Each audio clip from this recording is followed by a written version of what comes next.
Hi everyone, Assalamu alaikum. Welcome back to my YouTube channel. So if you are new to my channel, do subscribe and hit the bell icon so that you don't miss out any new videos.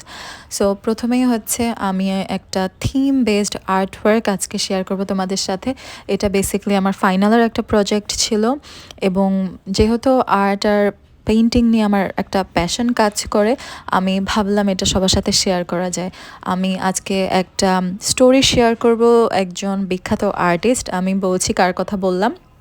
আমি প্রথমে যদি আমার আর্টের ডিটেলটা বলি তাহলে এটা হচ্ছে favour ক্যাসেলের একটা 2B পেন্সিল দিয়ে আমি আমার স্কেচ বুকে এই ফ্রুট বাস্কেটটা ড্র করব, আর কালার হিসেবে ব্যবহার করব হচ্ছে সফট প্যাস্টেল।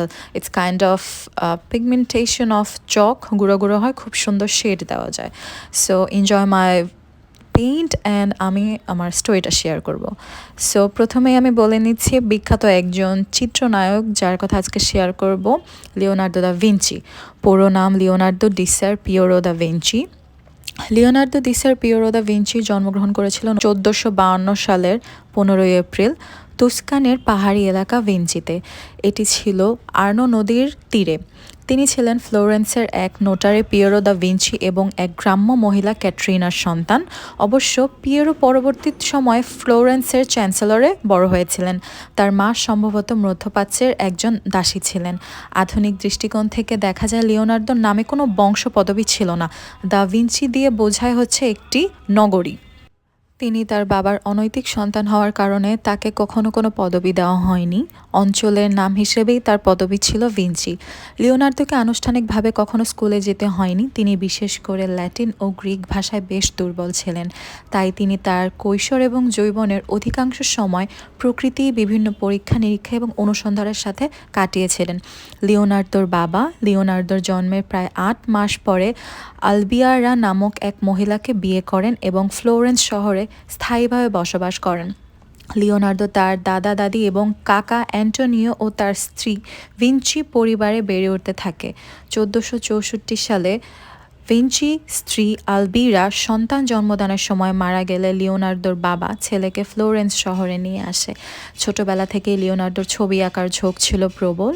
সেই দেখে ওনার পিতা সিদ্ধান্ত নেন লিওনার্দোকে অঙ্কন শিক্ষা দেবেন। 1464 সালে লিওনার্দোর বয়স যখন 14, তখন লিওনার্দোর পিতা, সে সময় একজন সফল চিত্রকর, ভ্যারিচিওর কাছে ছেলেকে ভর্তি করিয়ে দেন। ভ্যারিচিওর কর্মস্থলে সেই সময় অনেক গুণী মানুষের সমাগম হতো। তাদের মধ্যে অন্যতম হলেন গিরল্যান্ডিও, প্যারাগন, লরেনজো দাই ক্রিভি এসহ আরও অনেক বিখ্যাত মানুষ। এখানে কাজ করে লিওনার্দো হাতে কলমে প্রচুর কারিগরি শিক্ষা অর্জন করেছিলেন।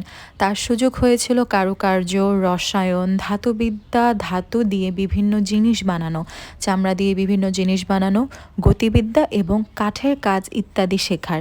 তিনি আরও শিখেছিলেন দৃষ্টিনন্দন নকশা করা, ছবি আঁকা, ভাস্কর্য তৈরি এবং মডেলিং। ভ্যারিচিওর ডেভিড চরিত্র দি বার্জেলো নামক ব্রোঞ্জ মূর্তিতে archangel Michael, Tobias and angel সহ বেশ কয়েকটি কাজে লিওনার্দো মডেল হিসেবে কাজ করেছিলেন। 1472 সালে 20 বছর বয়সে লিওনার্দোর গিল্ড অব সেন্ট লুক এর পরিচালক হবার যোগ্যতা অর্জন করেন। তিনি চিকিৎসক এবং চিত্রকারদের একটি সংস্থায় যুক্ত হন। আনুমানিক 1500 সালে তিনি ফ্লোরেন্সে ফিরে আসেন এবং সামরিক বিভাগে প্রকৌশলী পদে কাজে যোগ দেন। এই সময় তিনি তার বিশ্ববিখ্যাত চিত্রকর্ম মোনালিসা পোর্ট্রেটটি এঁকেছিলেন। জীবনের শেষ সময়টা তিনি ফ্রান্সে কাটান।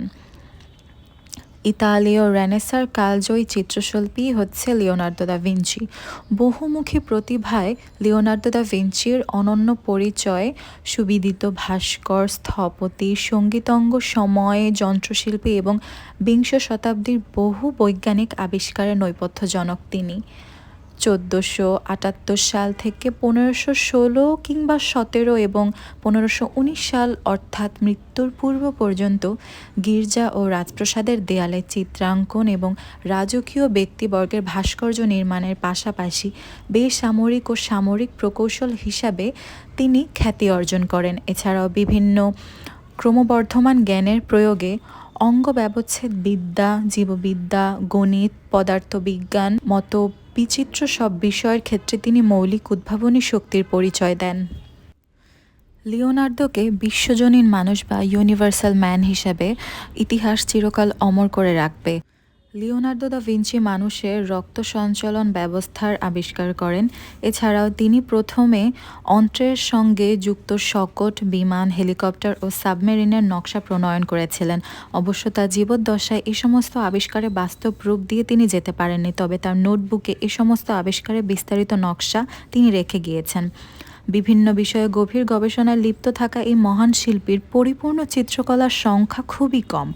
লিওনার্দোর মানসিক শক্তি ও ব্যক্তিত্ব আমাদের কাছে অতি মানবিক মনে হয়। তিনি ছিলেন রহস্যময় ও দুর্গেয় পুরুষ। জেকব বার্কার্ড বলেন, "The colossal outlines of Leonard's nature can never be more than dimly and distantly conceived." Leonardo যখন ফ্লোরেন্সে চলে যায় তখন রাজনৈতিক অবস্থা ছিল অনিশ্চিত।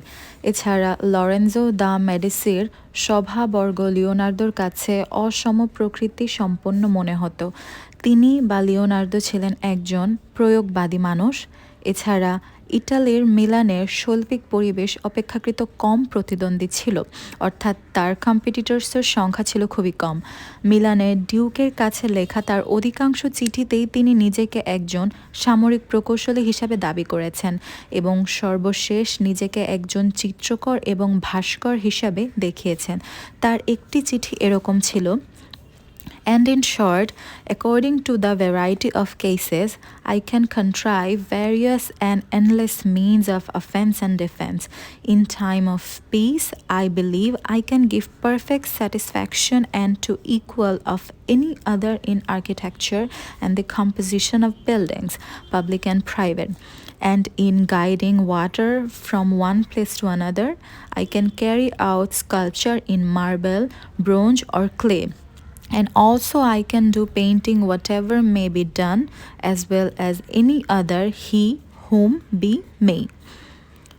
লিওনার্দোর এই চিঠিতে আমরা বুঝতে পারি নতুন পৃষ্ঠপোষকতার সাথে তার কী ধরনের সম্পর্ক তৈরি হয়েছে। এ সময় উত্তর ইউরোপ সামরিক জ্ঞানের, বিশেষ করে অস্ত্র জ্ঞানের বিকাশ ঘটে। লিওনার্দো দা ভিঞ্চি তার জীবদ্দশায় যত চিত্রকর্ম করেছিলেন সব কিছু এত নিখুঁতভাবে এবং অনেক সময় নিয়ে করত, তাই তার চিত্রকর্মের সংখ্যা খুবই কম, তবে তা যেন বিশ্বজুড়ে রাজত্ব করছে। বর্তমানে তার সব চিত্রকর্মগুলো বিভিন্ন জাদুঘরে রয়েছে। আমি পরবর্তী কোনো আর্টওয়ার্ক ভিডিওতে তার স্পেসিফিক কোনো চিত্রকর্ম নিয়ে এক্সপ্লেনেশন বা স্টোরি শেয়ার করব। সো আজকের মতো আমার ব্লগটা এখানেই শেষ করছি। Hope you guys liked my video. Do subscribe and hit the bell icon. Bye everyone. It helps the speaker lead his audience into the scene he describes by creating an imaginary picture. Usually it's something that moves.